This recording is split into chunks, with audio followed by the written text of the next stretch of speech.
Hi നമസ്കാരം. ഞാൻ അരുൺ തഥാഗത്. അങ്ങനെ കൊച്ചിയിലെത്തി. അപ്പോൾ ഖത്തറിൽ നിന്ന് പെട്ടെന്ന് പൈസയൊക്കെ തീർന്നപ്പോൾ ഒരു ലോൺ എടുക്കാമെന്ന് കരുതി നാട്ടിലേക്ക് എത്തിയതാണ്. അങ്ങനെ ഇപ്പോൾ ഇവിടെ കുടുങ്ങിയിരിക്കുന്നു. അതുകൊണ്ടാണ് നമ്മൾ കുറച്ച് കാലമായിട്ട് കാണാത്തത്. അപ്പോൾ ഞാനിവിടെ വരുമ്പോഴാണ് അറിയണത് ഇവിടെ തിരഞ്ഞെടുപ്പായി എന്നുമൊക്കെ. അപ്പോൾ എനിക്ക് പല രാജ്യങ്ങളിലൂടെ സഞ്ചരിച്ച ഒരനുഭവം വെച്ചിട്ട് ചില ജനാധിപത്യത്തെ പറ്റിയുള്ള ചില കാര്യങ്ങളൊന്ന് സൂചിപ്പിക്കാൻ തോന്നി. അതായത് ഇപ്പോൾ സാൻ മാർട്ടിനോ എന്ന് പറഞ്ഞൊരു കുഞ്ഞു രാജ്യം, അത് ഇറ്റലിയുടെ ഉള്ളിലുള്ള ഒരു രാജ്യം. അതാണ് ലോകത്തിലെ ഫസ്റ്റ് റിപ്പബ്ലിക് തന്നെ. അവിടെയും ചവിട്ടി തന്നെ പോകാൻ ഭാഗ്യം കിട്ടി. ഏറ്റവും കഷ്ടപ്പെട്ട യാത്രകളിലൊന്നായിരുന്നു. കൊടും തണുപ്പും ഭയങ്കര കയറ്റമൊക്കെ ആയിരുന്നു. അപ്പോൾ ഇറ്റലി വിചാരിച്ചാൽ ഒറ്റ ദിവസം കൊണ്ട് തന്നെ ഒറ്റ മണിക്കൂർ കൊണ്ട് വേണമെങ്കിൽ പിടിച്ചടക്കാവുന്ന ഇറ്റലിയുടെ ഉള്ളിലുള്ള രാജ്യം. ഇറ്റലിയുടെ ഉള്ളിൽ വേറെ രാജ്യങ്ങളുണ്ട് ഇതുപോലെ.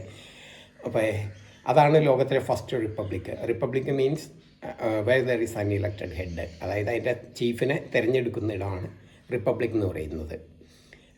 ആഥൻസ്, അവിടെയാണ് ജനാധിപത്യം ആരംഭിക്കുന്നത്. അപ്പോൾ നമ്മുടെ സോക്രട്ടീസ്, പ്ലേറ്റോ, അരിസ്റ്റോട്ടിൽ ഇവരൊക്കെ അവിടെ എത്തുകാരാണ്. അപ്പോൾ സോക്രട്ടീസ് ജനാധിപത്യത്തിനെതിരായിരുന്നു. അദ്ദേഹം പറയുന്നത് ജനാധിപത്യം ശരിയായ ഒരു കൺസെപ്റ്റേ അല്ല.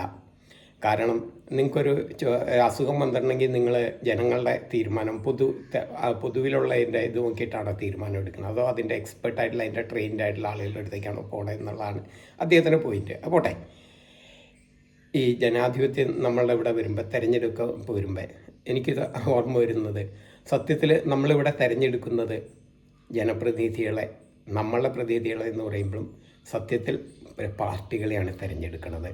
കാരണം തിരഞ്ഞെടുത്ത വ്യക്തികളുണ്ടല്ലോ, നമ്മൾ MLA ആയി MP ആയി തിരഞ്ഞെടുത്ത വ്യക്തിക്ക് സ്വതന്ത്രമായി തീരുമാനം എടുക്കാൻ പോലും പറ്റില്ല. അവർക്ക് ആ പാർട്ടിയുടെ തീരുമാനം എടുക്കണം. കാരണം അതുകൊണ്ടാണ്, അല്ലെങ്കിൽ അവർ മാറി നിന്നിട്ടുണ്ടെങ്കിൽ കൂറുമാറ്റ നിയമം, ജനപ്രാതിനിധ്യ നിയമം എന്ന് പറഞ്ഞാൽ അതിൽ പുറത്തു പോകും. അപ്പോൾ നിയന്ത്രിക്കുന്നത് തീരുമാനം എടുക്കുന്ന പാർട്ടികളാണ്. ഈ പാർട്ടികളുടെ തീരുമാനം എടുക്കുന്ന ആരാണ്? 90 കഴിഞ്ഞ് 70 കഴിഞ്ഞ് 80 കഴിഞ്ഞ് വാർദ്ധക്യത്തിലേക്ക് എത്തിയേക്കുന്ന ഏതാണ്ട് 90% ഏകാധിപത്യ തീരുമാനങ്ങളാണ് അതിനകത്ത് വരിക. അതായത് കേരളത്തിലെ, നമുക്കിപ്പോൾ ഉദാഹരണത്തിന് കേരളം എടുത്തിട്ടുണ്ടെങ്കിൽ വളരെ സിമ്പിളാണിത്. ഞാനിത് പറഞ്ഞ് കോംപ്ലിക്കേറ്റഡ് ആയിപ്പോയോ എന്നറിയില്ല. കേരളത്തിൽ 71 സീറ്റ് കിട്ടിയാൽ അവർക്ക് ഭരിക്കാം. കേരളത്തിലെ മുഴുവൻ തീരുമാനങ്ങൾ, കേരളത്തെ ബാധിക്കുന്ന മുഴുവൻ കാര്യങ്ങളിലും തീരുമാനം എടുക്കാൻ പറ്റും. 69 കിട്ടിയ, ഏതാണ്ട് തുല്യം കിട്ടിയ അവരുടെ വാക്കുകൾക്ക് അവർക്ക് യാതൊരു സേയുമില്ല അതിനകത്ത്.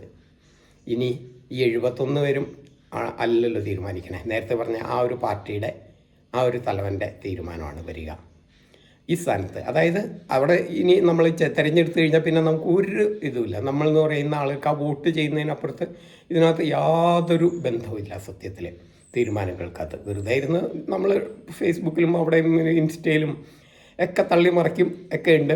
പക്ഷേ കാര്യമായ ഒന്നും ഉണ്ടാവില്ല. ചാനൽ ചർച്ചകളിൽ ഇരുന്നിട്ട് ചിലരിരുന്ന് ഇത് പറയും. അതിനപ്പുറം നമുക്ക് ഒരു നിയന്ത്രണമില്ല അതിനകത്ത്. ആ സ്ഥാനത്ത് എനിക്ക് സ്വിറ്റ്സർലൻഡിലെ മാതൃക തോന്നിയിട്ടുണ്ട്. സ്വിറ്റ്സർലൻഡിലെ ഡെമോക്രസിയിലെ ഓരോ തീരുമാനങ്ങൾക്കും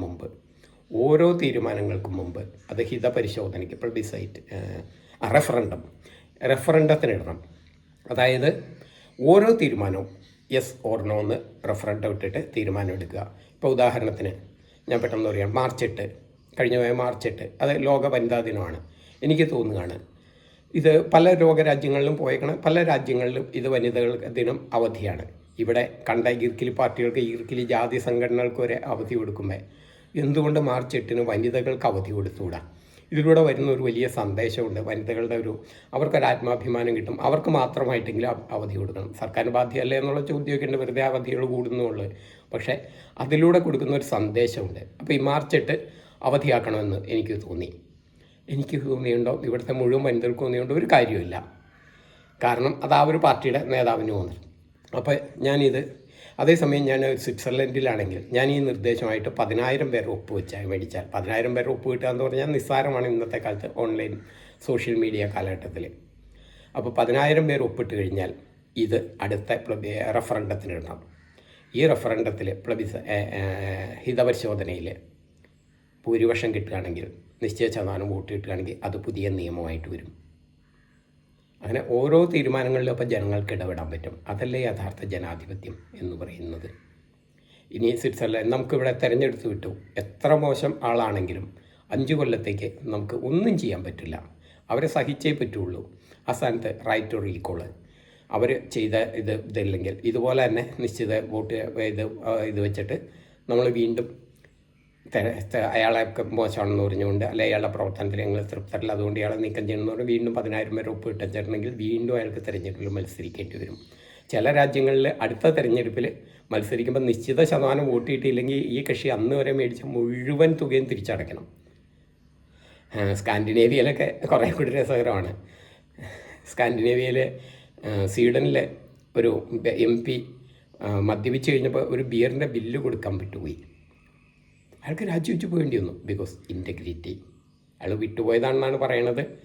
അയാൾ പക്ഷേ അത് മനഃപൂർവ്വമാണെന്നുള്ള മട്ടിൽ അയാൾ ഇൻറ്റഗ്രിറ്റി, അതുകൊണ്ട് അയാൾക്ക് രാജിവെച്ച് വേണ്ടി വന്നു. ഏതോ നോർഡിക് രാജ്യത്ത് തന്നെ പ്രധാനമന്ത്രിക്ക് ഇവിടത്തെ പോലെ പരിവാരങ്ങളൊന്നുമില്ല. നിങ്ങൾ തന്നെ നിങ്ങളുടെ ഫോൺ അറ്റൻഡ് ചെയ്യണം. അതിനൊന്നും സെക്രട്ടറിമാരോ ഒന്നുമില്ല. അവിടെ പ്രധാനമന്ത്രിക്ക് അതുപോലെ വീട്ടിലെ ബില്ലും കുടുംബക്കാരുടെ ബില്ലും അതൊന്നും സർക്കാർ ജോലിയിൽ നടക്കില്ല.